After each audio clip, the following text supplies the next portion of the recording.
So my name is Aditya, and my question to you is, a lot of criticism of Hinduism is based on basically caste discrimination. Yes. And Hinduism is a philosophy, a way of life, which is not dogmatic. It is not something which is static. It can evolve. So do you think, and a lot of is used by the Christian evangelicals and by the Muslims to convert Dalits. Do you imagine a future where there's no caste, or do you feel that caste has some positive effect, or like, how do you see the future of caste? So you see, at one time we had Varna, and there was fluidity. It was not meant to be in a hierarchy, because in some ways Brahmins had less rights than others did. So there are more restrictions on what Brahmins cannot do.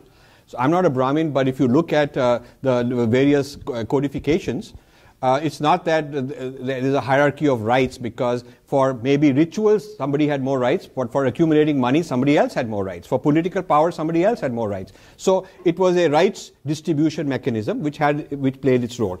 A corrupted version of that is the caste system, which becomes hierarchy and rigid, and then it becomes more dogmatic, because the constitution and politics and all of that gives caste privileges. So when the privileges are given by caste, then you are setting it up for tension, because it's a matter of fighting who gets more privilege, who is more abused. So you set it up, you set the ball in motion for more fragmentation and more conflicts, and therefore it no longer serves the purpose. Yeah, it may be difficult to go back to the fluid version. So moving forward, my recommendation is that privileges for those who need special help, affirmative action, should be based on individual need.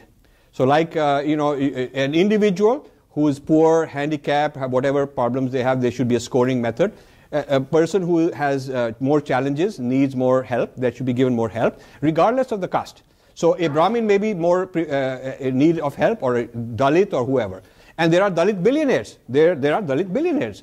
So there's no reason that the Dalit billionaire ought to be given privileges just because he's a Dalit.